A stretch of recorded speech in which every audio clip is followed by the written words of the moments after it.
안녕하세요. 미국주식으로 대학이 미준입니다. 5월 5일 오늘의 미국주식 뉴스를 시작합니다.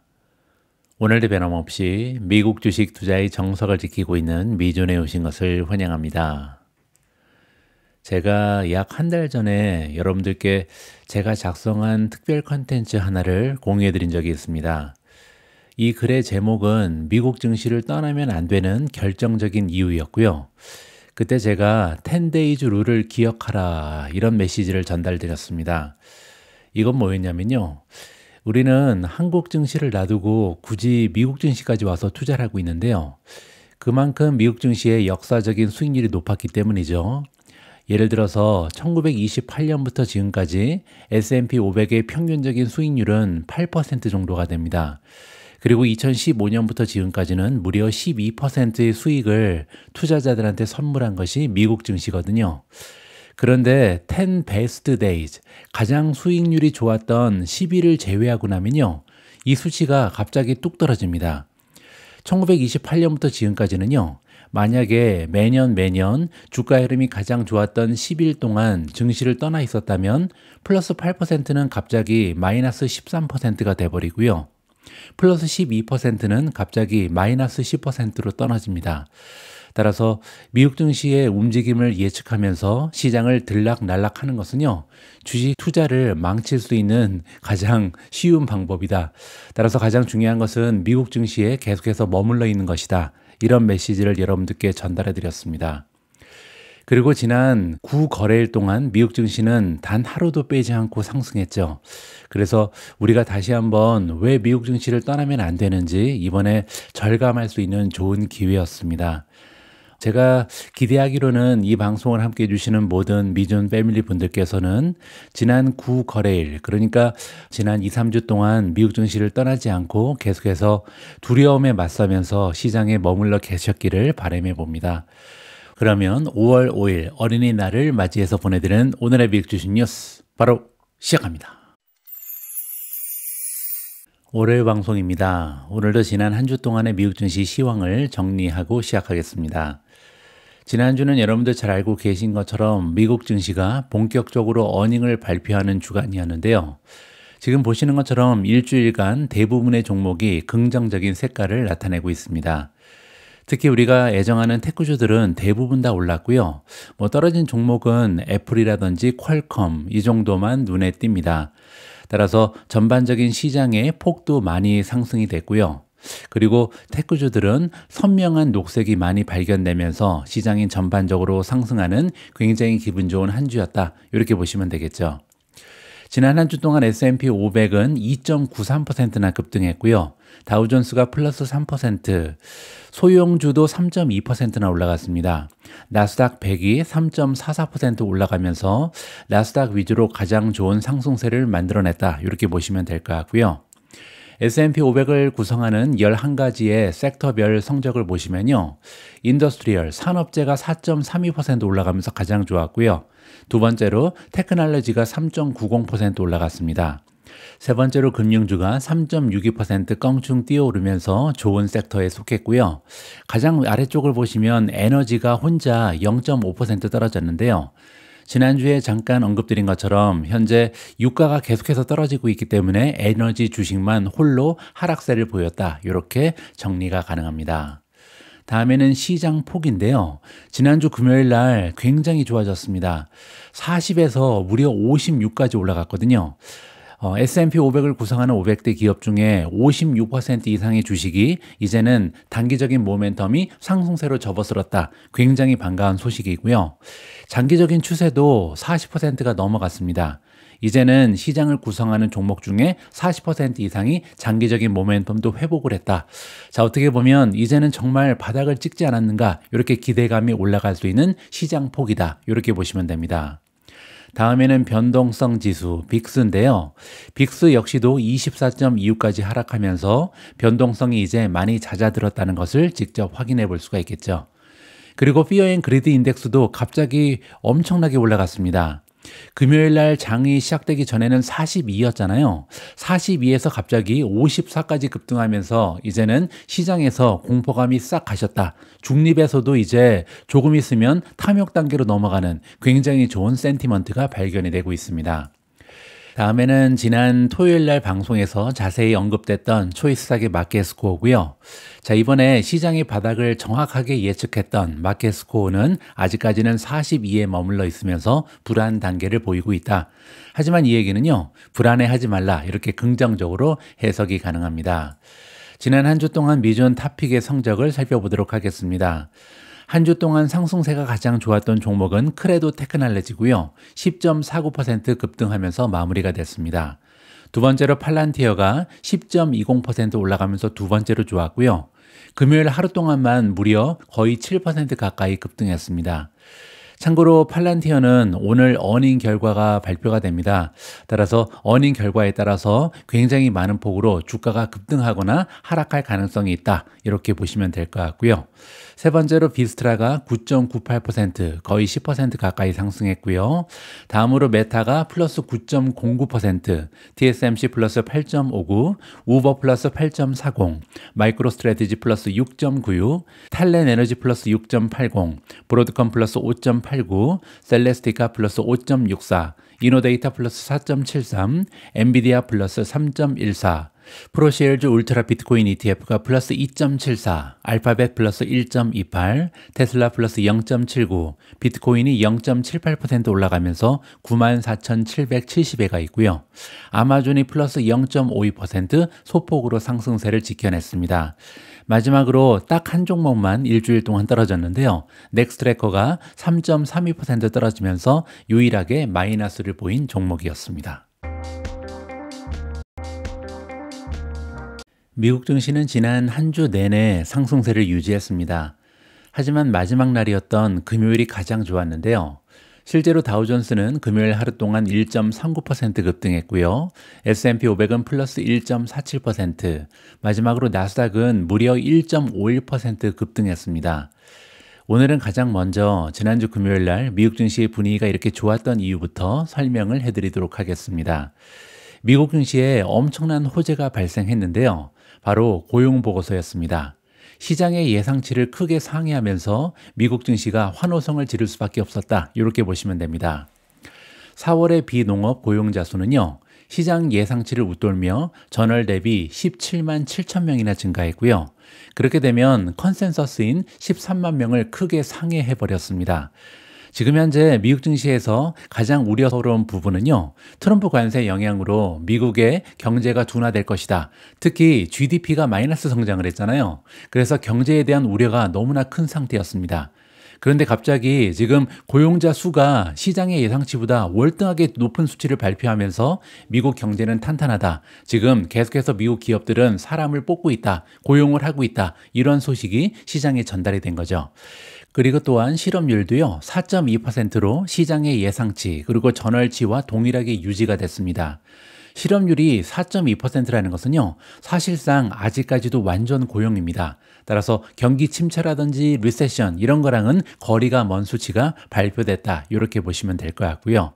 마지막으로 평균 시간당 임금은요, 전월 대비 0.2% 상승했는데요.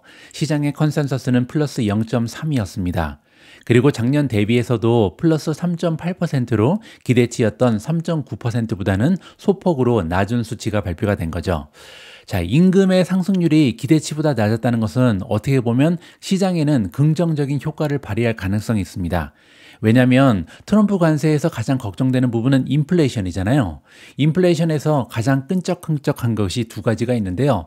첫 번째는 거주 비용, 두 번째는 임금입니다. 따라서 임금의 상승률이 시장의 기대치를 밑돌았다는 것은요, 인플레이션에 대한 걱정도 생각보다는 크지 않다, 이렇게 정리가 가능하겠죠. 자, 따라서 미국 경제 아직 괜찮아 보이고요. 인플레이션도 괜찮아 보입니다. 따라서 미국 증시의 9일 연속 상승을 이끌어줄 만한 또 다른 호재가 발생했다라고 생각을 했고요. 실제로 금요일 날 미국 증시는 큰 폭으로 급등 추세를 지켜냈습니다. 자, 이렇게 미국 증시는요, 9거래일 연속으로 상승세를 지켜냈고요. 이러한 현상은 21년 만에 처음으로 나타나는 엄청난 상승세라고 합니다. 자, 이제 중요한 것은 과연 오늘부터 향후 전망은 어떻게 될런지, 이러한 상승 추세가 지켜질런지, 아니면 이제부터는 떨어질 가능성이 있는지, 여기에 대한 이야기를 좀 들어볼까 합니다. 이번 기사는 제가 핵심만 요약해 놓은 부분을 잠깐 읽어드리겠습니다. S&P 500이 9거래일 연속 상승하면서 21년 만에 최장 행진을 기록했습니다. 이 기간에 S&P 500 기준으로 무려 10%나 급등했고요. 9일 동안 10% 상승했다는 것은 굉장하죠. 절대 놓쳐서는 안 되는 상승세였다. 이렇게 보시면 됩니다. 자, 이렇게 단기간 미국 증시가 급상승할 수 있었던 이유는 두 가지 정도가 제시가 되고 있는데요. 첫 번째는 무역 협상 기대. 이건 이제 그만큼 트럼프 관세에 대해서 앞으로는 긍정적인 뉴스가 지배적일 것이다. 이러한 기대감이 올라가는 거고요. 두 번째로 견조한 4월 노동시장 지표. 이건 이제 금요일날 발표된 고용보고서를 얘기하는 겁니다. 그리고 한 가지가 더 있었는데 여기에 나오지 않았죠. PCE 리포트가 너무나 좋았죠. PCE는 인플레이션이잖아요. 인플레이션도 괜찮고 또 미국 경제도 괜찮으니까 이보다 더 좋을 순 없다. 계속해서 올라가자. 이렇게 지금 미국 증시가 결정을 한 겁니다. 하지만 과거 사례를 보면요. 강력한 랠리가 반드시 추세 반전으로 이어지지 않을 가능성이 있다고 합니다. 여기 보시면요. 다우존스 분석에 따르면 9거래일 연속 상승 이후에 6개월 이후에 평균 수익률은요. 2.4%에 그쳤다. 굉장히 좋지 않은 수치가 나오는데요. 자, 이 표를 보시면 과거에 S&P 500 기준으로 적어도 9일 이상 연속적으로 올라간 이후에 그 이후에 과연 1개월 이후 주가의 흐름, 3개월 이후의 주가 흐름, 그리고 6개월 이후의 주가 흐름이 어땠는지 역사적인 통계를 정리해주고 있습니다. 자, 일단 미국 증시가 상승해 있을 확률을 보시면요. 1개월 이후에 미국 증시가 그때 수준보다 올라가 있을 확률은 55.6%, 3개월 이후에는 66.7%고요. 6개월 이후에는 63%입니다. 생각보다는 그렇게 높지 않죠. 그리고 상승률의 중간치를 보시면요. 1개월 이후에는 플러스 0.4, 3개월 이후에는 플러스 2.6, 그리고 6개월 이후에도 플러스 2.6%로 생각보다는 조금 초라한 성적이 과거 통계에 잡혀 있다. 이렇게 보시면 됩니다. 다행스러운 것은요. 최근의 성과는 조금 더 긍정적이다. 1995년, 1997년, 2004년에 9거래일 이상 연속 상승한 이후에 6개월 뒤 시장은 상승했고요. 다만 2004년에 9거래일 연속 상승 이후 수익률은 0.6%에 그치면서 다소 미미했었다. 이렇게 정리가 가능합니다. 다음에는 전문가의 의견을 좀 들어보도록 하겠습니다. 이번 반등이 약세장 랠리인지 좀 더 견고한 회복세인지의 여부는요. 향후 몇 주 안에 더욱 분명해질 것이다. 결정 날 것이다. 이렇게 얘기하는데요. 센티먼트 트레이더의 창립자 제이슨 괴프 펠트의 의견입니다. 괴프 펠트에 따르면요. 가장 큰 차별화 요소는 단기적인 추세다. 이게 무슨 얘기냐면요. 향후 1, 2주 동안 주가가 지속적으로 상승하거나 만약에 3% 이상 하락하지만 않는다면 이는 약세장에서 일어나기에는 매우 이례적인 현상일 것이다. 따라서 앞으로 1주에서 2주 정도 지속적으로 미국 증시가 상승을 하거나 아니면 떨어져도 3% 이상 떨어지지만 않는다면 그 얘기는 바닥을 찍은 것으로 가정이 가능하다. 이렇게 긍정적으로 해석이 가능합니다. 미준의 한마디로 정리하도록 하겠습니다. 일단 공포지수가 60을 넘어가는 말 그대로 극적인 공포 상황을 슬기롭게 넘기신 미준 패밀리 분들께 축하의 메시지를 전달드리고 싶습니다. 앞으로 주식시장이 지속적으로 상승하든지 아니면 떨어지든지 이렇게 역사적인 순간, 9일 연속 상승 순간에 미국 증시에 머물렀다는 것은 축하할 만한 성과다. 저는 이렇게 생각합니다. 극적인 공포감이 시장을 지배하고 있었던 시기였고 관세 이슈에 대한 불확실성으로 인해서 한치 앞을 내다볼 수 없는 상황이었기 때문에 21년 만에 발생한 9일 연속 상승장을 만끽하지 못하고요. 주식시장을 떠나가 버린 투자자가 굉장히 많았습니다. 하지만 역시 역사는 반복됐고요. 이번에도 다르지 않았습니다. 제가 예전에도 여러 번 말씀드린 것처럼 이번에는 다를 것이다. 이게 정말 우리 투자자들이 조심해야 되는 엉터리 조언이다. 이 부분을 다시 한번 확인시켜 준 거죠. 하지만 저 역시도 이번 조정이 완전히 마무리되었다라고 확신하기에는 시기상조다. 이렇게 생각하고 있습니다. 왜냐면요. 일단 강세로 전환됐다 하더라도 계속해서 오르기만 하는 시장은 없거든요. 9일 연속으로 올라갔다는 것은 지금부터는 기술적인 조정을 받을 가능성이 높다. 오히려 기대치를 좀 낮출 필요가 있는 거고요. 투자자들의 투자 기간은 모두 제각각 다릅니다. 그 얘기는요, 9일 연속으로 10%나 올라갔기 때문에 이제는 슬슬 수익 실현을 하는 단기 투자자들이 많이 있을 것이다. 이렇게 우리가 예상을 해볼 수가 있는 거죠. 자, 그리고 또 한 가지가 있는데요. S&P 500이 금요일 날 5,686으로 마감했습니다. 그런데 5,746에는요, S&P 500에 200일 이평선이 있거든요. 뭐 여러분들 잘 알고 계신 것처럼 200일 이동 평균선은요, 하락세를 방어해주는 지지선 역할을 합니다. 시장이 이렇게 떨어질 때는 200일 이평선에서 반등하는 경우가 굉장히 많죠. 하지만 일단 하향 돌파된 이후에 다시 지금처럼 반등할 때는요, 이 선을 극복해야만 추세가 전환될 수 있다. 따라서 굉장히 단단한 저항선이다. 이렇게 보시면 됩니다. 자, 그리고 또한 아래쪽 차트를 살펴보면요, 5,780 수준에는 전저점 그리고 전고점이 겹쳐서 형성된 강력한 저항선이 보입니다. 자, 밑에 내려가서 한번 보여드리죠. 여기 있습니다. 여기 전저점이었고 또한 전고점이었던 지점이 5,785에 있죠. 따라서 굉장히 단단한 저항선이 하나 더 있는데 이 부분 역시도 굉장히 200일 이평선하고 가깝다. 이렇게 보시면 되겠죠. 자, 물론 시장 폭이 50일 이평선 기준으로 지금 56%를 넘어가고요. 200일 이평선 기준으로도 40%를 넘어갑니다. 그리고 빅스 역시도 22까지 떨어졌죠. 거기에 최근에 거래량도 매우 좋기 때문에 5,750을 넘어서 5,800을 넘을 수만 있다면 이번 조정이 마무리되었다는 희망이 커질 수 있다. 따라서 추세 자체는 굉장히 좋습니다. 하지만 중요한 것은 과연 5,750에서 5,800에 200일 이평선도 있고 전고점, 전저점이 겹치는 굉장히 단단한 저항선이 있잖아요. 이런 기술적인 저항선을 어떻게 극복하는가, 이게 지금 키포인트다라고 보시면 됩니다. 그리고 또 하나, 거시적인 투자 환경도 아직까지는 불투명합니다. 아직까지는 관세 시행의 초기 단계잖아요. 따라서 관세 영향이 경제 지표에 제대로 반영되지 못한 것이 사실이다.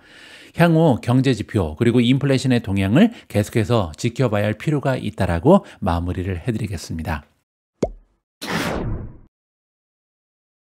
다음에는 제가 직접 작성한 흥미로운 기사 하나를 공유해 드릴 수 있도록 하겠습니다. 여러분들 5월에는 팔고 떠나라 이런 말 많이 들어보셨을 텐데요. 굉장히 유명한 주식시장의 격언입니다. 그러면 올해도 정말 5월 달에 팔고 떠나야 할지 고민이 될 수도 있는데요. 이번 글에서는 이 질문에 대한 답을 제가 깔끔하게 한번 제시를 해 드릴 수 있도록 하겠습니다. 자, 먼저 5월에 팔고 떠나라 이 말이 나온 기원을 좀 설명을 드리면요. Sell in May and go away, 영어 표현으로 이렇게 되는데요. 5월 1일에 주식을 팔고 11월 1일까지 시장에 돌아오지 말라, 이렇게 부정적으로 해석이 가능합니다. 그런데 기원을 따져보면요, 영국에서 기원이 됐는데 영국 증권가에서 5월부터 9월 중순까지 휴가를 즐기던 관행이 있었다고 합니다. 그래서 너무 주식 투자만 하지 말고 좀 가서 즐겨라, 5월부터 9월까지는 휴가철을 만끽해라, 이런 의미에서 시작이 됐다. 따라서 원래는 주식시장의 성과랑은 상관이 없었다, 이렇게 이해가 가능합니다.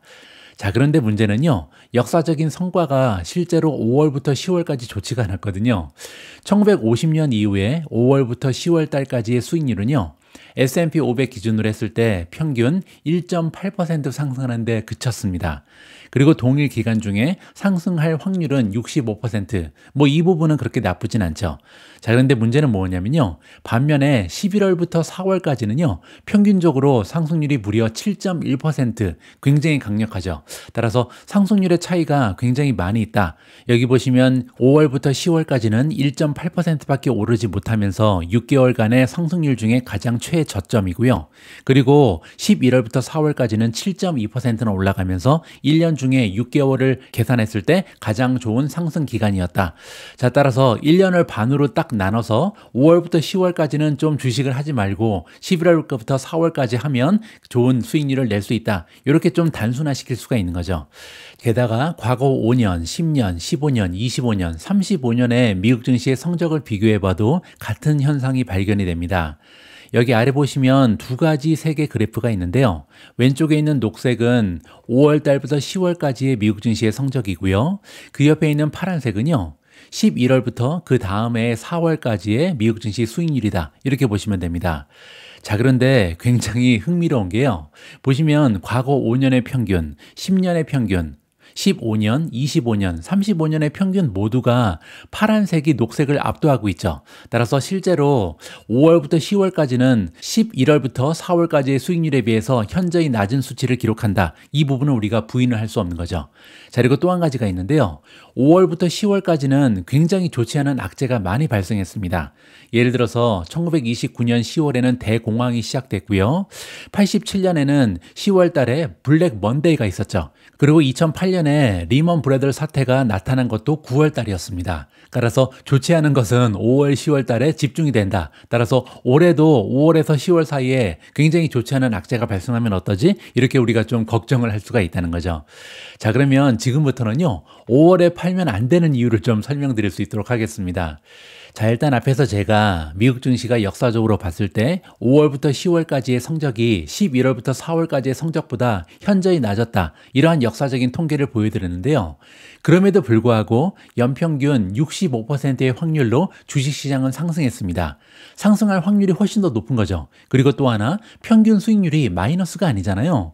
비록 평균 수익률이 11월부터 4월까지에 비교하면 낮은 것은 사실입니다. 그럼에도 불구하고 수익률이 플러스인데 굳이 나가 있을 필요가 없는 거죠. 그리고 또 한 가지, 최근에 22년만 따로 띄어서 보면요, 22년 중에 19년은요 5월에서 10월 달도 S&P 500이 상승 마감을 기록했습니다. 그 얘기는 상승 확률이 무려 86.4%거든요. 절대 떠나면 안 되겠죠. 그리고 게다가 최근 5년 중에 5월 달에서 10월 달까지 수익률이 마이너스를 기록한 것은요, 2022년이 유일합니다. 여기 보시는 것처럼 2020년에는 12.3%나 올라갔고요. 2021년에도 플러스 10.1%, 2023년에는 플러스 0.6%, 마지막으로 작년에도 13.3%나 5월에서 10월 사이에 미국 증시가 급등한 전례가 있습니다. 자, 그리고 5월 달만 따로 분석을 해보면 더 강력한 실적이 보고가 되는데요. 지난 10년 동안 9년이 상승 마감했습니다. 여기 보시면 2019년 한 해만 마이너스를 기록했고요. 나머지 9년 동안은 미국 증시가 5월 달에 모두 플러스를 기록했다. 상승 확률이 90%였다. 굉장한 수치를 우리가 볼 수가 있는 거죠.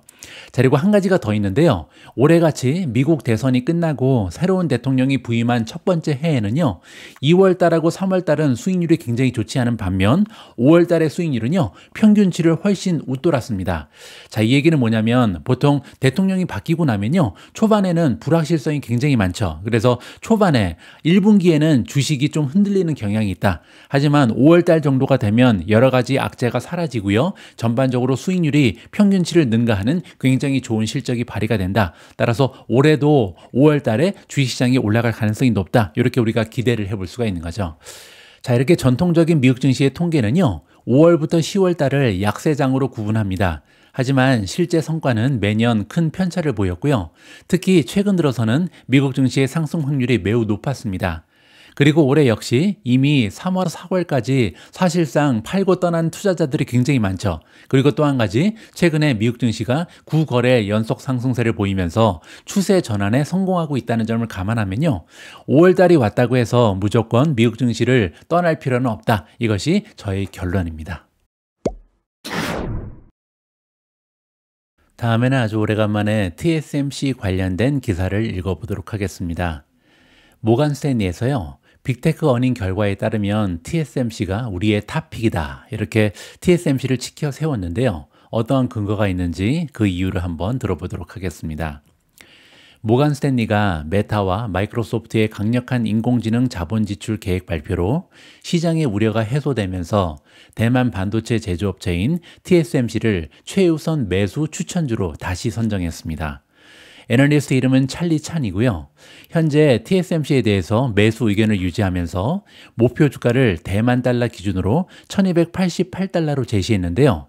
그렇게 되면 4월 30일 종가인 908달러 대비 약 42%의 상승 여력을 의미합니다. 지금부터 40% 이상은 올라갈 수 있다. 굉장히 높은 목표 주가를 제시하고 있는 거죠. 올해 들어 대만 증시에서 TSMC의 주가는 약 12% 하락한 상황이고요. 뉴욕 증시에 상장된 미국 예탁증서 ADR도 비슷한 폭으로 떨어졌다. 한 13% 정도 떨어져 있습니다. 자, 찰리체는요, 애초에 세 가지의 걸림돌 때문에 TSMC를 탑픽으로 선정하지 못했다라고 밝히고 있는데요. 최근에 상황이 변화하면서 이 세 가지가 모두 해소됐다라고 설명하고 있습니다.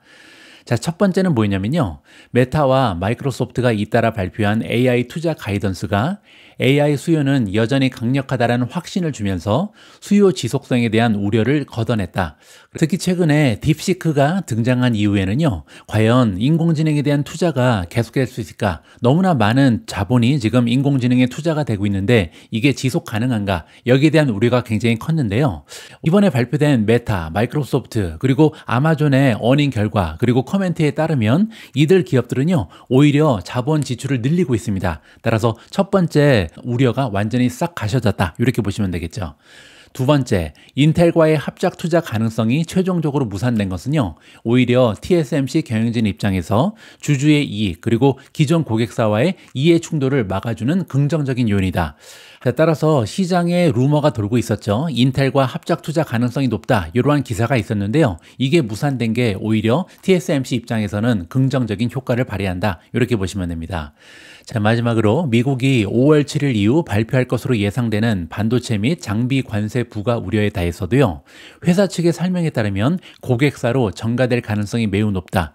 이 얘기는요. TSMC는 사실상 독점 기업입니다. 따라서 대체할 수가 없죠. 최근에 삼성전자와 TSMC의 차이가 점점 더 벌어지면서 결국은 TSMC는요. 관세로 인해서 가격이 올라갈 때 이거를 고객사한테 다 전가하면서 이 TSMC 내에는요. 마진의 압력은 없을 것이다. 이렇게 기대가 가능한 거죠. 특히 TSMC가 미국 내에 1650억 달러 규모의 투자를 진행하고 있기 때문에 관세 면제 가능성이 높아졌다는 점도 매우 긍정적이다. 이렇게 설명하고 있습니다. 자, 이렇게 주요 불확실성 3개나 한꺼번에 해소가 되면서 모건 스탠리는요. TSMC 주가가 앞으로 빠른 반등을 보일 것이다. 이렇게 기대를 하고 있고요. 따라서 최우선 매수 종목으로 재차 추천한다. 이렇게 발표를 했습니다. 자, 지금 현재 TSMC의 밸류에이션을 다시 한번 체크해 보도록 하겠습니다. TSMC의 포워드 PER은 20 이하로 아직까지 떨어져 있는 상황인데요. 과거 5년의 평균은 22.5입니다. 그리고 지금 현재는 19.46이고요. 따라서 한 13% 이상 밸류에이션이 떨어져 있는 상황이죠. 그런데 문제는요. 과거 5년 평균보다 TSMC의 성장률은 오히려 더 좋습니다. 따라서 PEG는 굉장히 낮겠죠. 현재 PEG 레이쇼를 포워드로 봤을 때 0.91이기 때문에 성장세를 대입해 봤을 때 지금 현재 밸류에이션은 굉장히 낮은 상태다. 이렇게 정리가 가능합니다. 게다가 최근에 주가가 급등하면서 모멘텀도 많이 향상됐는데요. 26가지의 지표 중에 매도를 주장하는 모멘텀 지표는 2가지밖에 없고요. 중립은 9가지, 매수는 15가지로 증가했습니다. 자, 밑으로 내려가서 잠깐 TSMC의 6개월 주가 차트를 보시면요. 183달러 부근의 전저점 그리고 전 고점이었던 강력한 저항선이 존재합니다. 여기 보시면요. 183달러 부근에 전 저점이 있었고 전 고점이 2번이나 있었죠. 따라서 굉장히 뚫기 어려운 저항선이다. 이렇게 보시면 됩니다. 자, 그리고 공교롭게도 TSMC의 200일 이평선 역시 182.90달러에 형성이 되어 있습니다. 자, 바로 이 부분이죠. 200일 이평선이 182.90에 있잖아요. 여기랑 겹치는 거죠. 따라서 이 수준을 상향 돌파할 수만 있다면 강력한 저항선 그리고 200일 이평선을 동시에 넘어설 수 있다. 따라서 이 선을 뚫고 상향 돌파하는지 지켜볼 필요가 있다라고 판단이 됩니다. 다음으로 준비된 컨텐츠는 오늘의 미국 주식 영상입니다. 오늘 영상에서는 워렌 버핏 옹이 등장을 하는데요. 오늘은 워렌 버핏 영상을 꼭 공유해야 될 만한 이유가 있습니다. 지난 주말 워렌 버핏이 드디어 은퇴를 선언했거든요. 그래서 앞으로는 공개석상에서 워렌 버핏을 만나볼 기회가 많이 없을 것 같습니다. 그래서 이번 공개석상에서 과연 워렌 버핏은 어떤 얘기를 했는지 자세하게 직접 살펴보시면 좋을 것 같습니다. 제가 미준 멤버분들을 위해서는 2개의 영상을 게시했는데요. 그중에서 오늘 미준 채널을 통해서 공유할 영상은요. 과연 워렌 버핏은 최근에 왜 이렇게 현금을 많이 갖고 있는지, 어떤 생각을 가지고 현금 비중을 늘렸는지 여기에 대한 솔직한 이야기를 함께 들어볼 수 있도록 하겠습니다. 이 영상 굉장히 재밌습니다. 워렌 버핏이 정말 그 유머 감각이 넘친다는 것을 다시 한번 확인해 볼 수가 있는데요. 아주 재미있는 영상 즐겁게 시청하시면 좋을 것 같습니다. This next question comes from Advait Prasad in New York. He writes, today, Berkshire holds over $300 billion in cash and short-term investments, representing about 27% of total assets, a historically high figure compared to the 13% average over the last 25 years. This has also led Berkshire to effectively own nearly 5% of the entire U.S. Treasury market. Beyond the need for liquidity to meet insurance obligations, is the decision to raise cash primarily a de-risking strategy in response to high market valuations, or is it also a deliberate effort to position Berkshire's balance sheet for a smoother leadership transition, providing Greg Abel with maximum flexibility and a clean slate for future capital allocation decisions? And I will add one line from another shareholder, Mike Conway, who asks, are you encouraged you may see some fat pitches coming your way? Yeah. Well, I wouldn't do anything nearly so noble as to withhold investing myself just so that Greg could look good later on.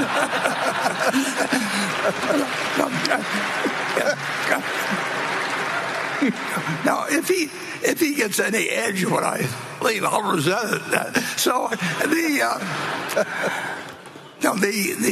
amount of cash we have is we would spend, well, we came pretty close to spending $10 billion not that long ago, for example.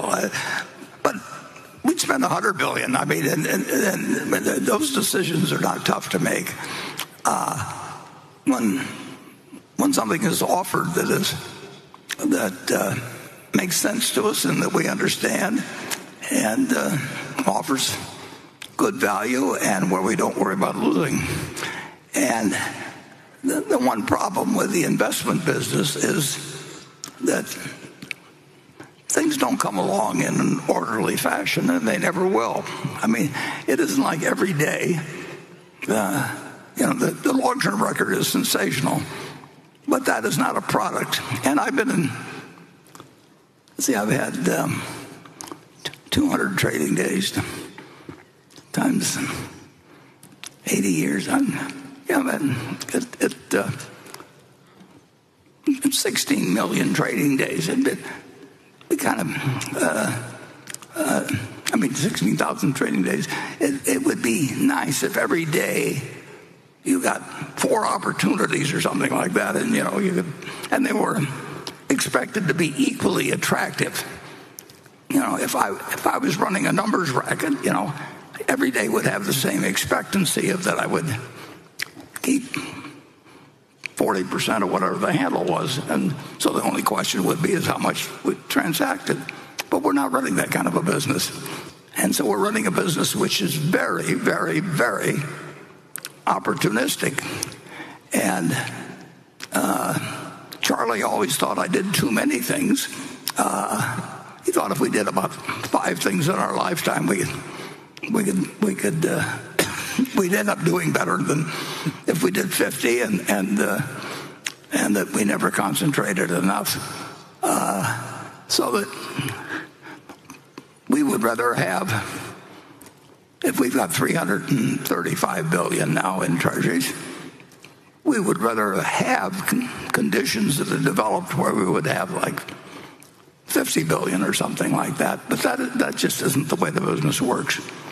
And we have made a lot of money by not wanting to be fully invested at all times.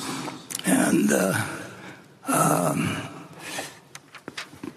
we don't think it's improper, actually, for people who are passive investors just to make a few simple investments and sit for their life. But we've made the decision to be in the business, so we think we can do a little better than that by behaving in a very irregular manner. But if you told me that I had to invest, let's say that we have a roughly $40 billion a year coming in, and we start with 335. If you told me I had to invest $50 billion every year till we got down to $50 billion, that would be the dumbest thing in the world to invest in that manner. Things get extraordinarily attractive very occasionally. The long-term trend is up. Nobody knows. And I certainly don't know. Greg doesn't know. Ajit doesn't know. Nobody knows what the market is going to do tomorrow, next week, next month. And nobody knows what business is going to do tomorrow, next week, or next month. But they spend all their time talking about it because it's easy to talk about. And but it has no value. I've never found anybody I wanted to listen to on the subject. And on the other hand, I've found that leafing through things like that big Japanese book that I can't read anymore, that's a treasure hunt. And every now and then you find something, and occasionally, very occasionally, but it'll happen again, that I don't know when. It could be next week, it could be 5 years off, but it won't be 50 years off. We will be bombarded with offerings that we'll be glad we have the cash for. And it'd be a lot more fun if it would happen tomorrow, but it's very unlikely to happen tomorrow. Very, very unlikely to happen tomorrow. But it's not unlikely to happen in 5 years. And then the probabilities get higher as you go along. It's kind of like death. I mean, if you're 10 years old, the chances that you're going to die the next day are low. If you get to be 115 or something like that, it's almost a cinch. Particularly if you're a male. I mean, all the records are held by females in terms of age. And I tried to get Charlie to have a sex change so he could test out whether...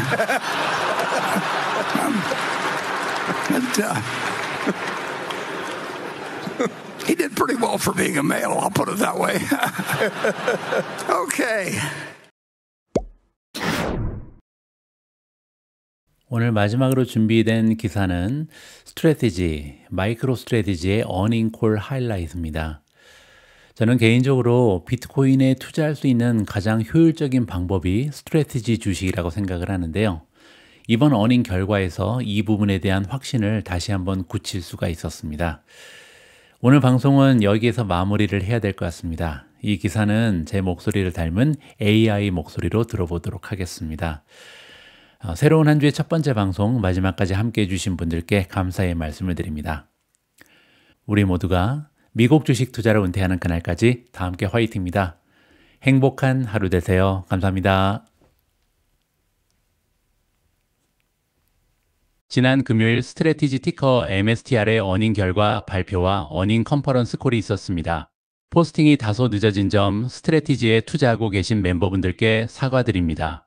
경영진 코멘트. CEO 퐁 러는 마이크로 스트래터지가 2025년 4월 28일 기준 55만 3,555 비트코인 시가 약 520억 달러를 보유한 최대의 법인 비트코인 보유사라는 점을 강조했습니다.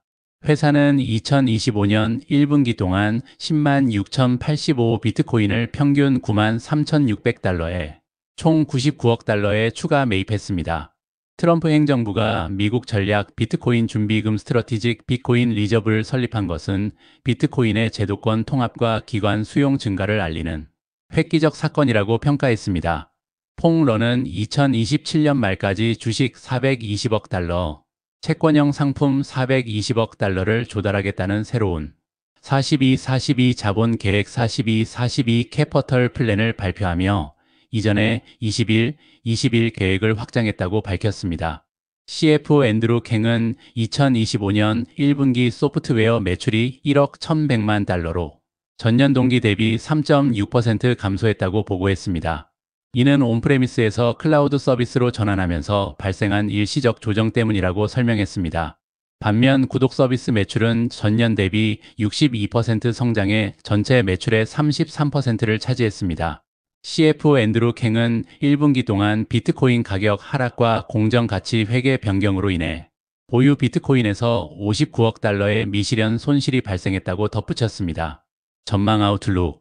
회사는 2025년 비트코인 수익률 목표를 기존 15%에서 25%로 상향 조정하고 비트코인 보유로 인한 달러 이익 목표를 100억 달러에서 150억 달러로 늘렸습니다. 경영진은 이 목표 달성을 위해 혁신적 채권형 증권 발행에 집중하며 주주 가치를 높일 계획이라고 재차 강조했습니다. 재무실적 퍼넨셜 리절츠 1분기 비트코인 보유에서 비트코인 가격이 93,400달러에서 82,400달러로 하락하며 공정가치평가 손실 59억 달러가 인식되었습니다. 추가 매입된 8715 비트코인 평균 매입가 94,900달러에서도 약 10억 달러의 공정가치 손실이 발생했습니다. 구독 서비스 매출이 전년 동기 대비 62% 증가했으며 이는 클라우드 기반 솔루션 수요 확대에 기인했습니다. 질의응답 Q&A 애널리스트 공정가치 회계가 실적 변동성에 미치는 영향을 어떻게 보시나요? CFO 앤드루 캥 공정가치 회계는 보유 비트코인 가치를 투명하게 반영합니다. 비트코인 변동성은 본질적이지만 장기적 상승 추세를 믿고 있습니다. 애널리스트 다른 기업들이 여러분의 비트코인 전략을 채택하는 현상을 어떻게 평가하시나요? 스트래티지 회장 마이컬 세일러 법인 수용이 늘어날수록 비트코인의 정당성이 높아지고 기관 자본이 유입되며 시장 안정화에 기여할 수 있습니다. 애널리스트 42 계획에서 주식과 채권 자본의 균형은 어떻게 맞추실 건가요? CEO 퐁러 채권형 상품이 더 수익성 높지만 강한 시장 여건에서 주식 자본도 핵심 도구입니다. 시장 상황에 맞춰 탄력적으로 운영할 것입니다. 센터먼트 어널리서스 애널리스트들은 공정가치 회계로 인한 실적 변동성을 우려했으나 경영진의 장기 성과에 대한 자신감을 인정했습니다. 경영진은 전략적 성과와 미래 잠재력을 강조하며 긍정적 어조를 유지했습니다. Q&A에서는 직접적 질문에 투명하게 답변하며 균형 잡힌 분위기를 연출했습니다. 2024년 4분기와 비교해 비트코인 전략의 확장성과 자본 조달 계획에 대한 강조가 더 뚜렷해졌습니다. 분기별 비교 쿼터 오버 쿼터 컴패러선 42 계획은 이전 21 계획 대비 목표 자본 조달 규모를 2배로 확장했습니다. 구독 서비스 매출 성장률은 4분기 48%에서 1분기 62%로 가속화되었습니다. 비트코인 보유량은 4분기 47만 1107개에서 1분기 55만 3555개로 증가하며 공격적 매입 전략이 지속되었습니다. 경영진은 비트코인 수익률 및 달러 이익 목표를 상향 조정하며 주주 가치 창출에 대한 자신감을 드러냈습니다. 애널리스트들의 관심은 4분기 채택 초기 단계에서 1분기 42 계획 실행 및 확장성으로 이동했습니다. 위험 및 우려 리스크스 언드 컨선즈 비트코인의 본질적 가격 변동성은 1분기 59억 달러의 미실현 손실에서 드러났으며 여전히 주요 리스크로 남아 있습니다. 비트코인 관련 채권형 상품 시장의 성숙도와 효율성에 대한 애널리스트들의 우려가 존재합니다. 경영진은 비트코인을 담보로 한 기관 수용 확대를 통해 시장 비효율성을 줄여야 한다고 강조했습니다. 최종 요약 파이널 테이크어웨이 마이크로 스트래터지의 2025년 1분기 실적 발표에서는 공격적 비트코인 매입 전략과 42 자본 계획을 통한 혁신적 자본 조달 방안이 핵심으로 부각되었습니다. 스트래티지는 비트코인 수익률 목표를 25%, 달러 이익 목표를 150억 달러로 상향 조정하며 엄격한 재무 운용을 통해 주주 가치를 창출하겠다는 자신감을 재확인했습니다. 비트코인 변동성이라는 도전 과제가 남아있지만 경영진은 투명성과 확장성을 강조하며 법인 비트코인 수용을 선도하는 위치를 굳히고 있습니다. 미주은의 한마디 스트래티지는 2025년 1분기 실적 발표에서 비트코인 보유량을 55만여 코인으로 확대하고 비트코인 수익률 목표를 15%에서 25%로 상향 조정하는 등 공격적인 비트코인 전략을 재차 강조했습니다. 여기에 42 자본 계획을 통해 2027년까지 주식과 채권형 상품 각각 420억 달러를 조달하겠다는 목표를 발표하면서 주주 가치 제고와 추가 매입 재원의 확보라는 두 마리 토끼를 동시에 잡겠다는 의지를 분명히 드러냈습니다. 다만 1분기에만 공정 가치 평가 하락으로 약 59억 달러의 미실현 손실이 발생한 것처럼 비트코인 시장의 본질적 변동성과 규제 금리 환경 등 외부 요인은 여전히 스트래티지 주가의 단기적인 등락폭을 크게 만들 수 있는 위험 요소로 남아 있습니다. 결론적으로 저는 이번 실적과 자본 조달 계획은 중장기적으로는 스트래티지 주가의 강력한 상승 모멘텀을 제공할 가능성이 높다고 판단하고 있으며 현재로서는 개인 투자자가 비트코인의 상승에 베팅할 수 있는 가장 효율적인 투자 방법이라고 생각합니다.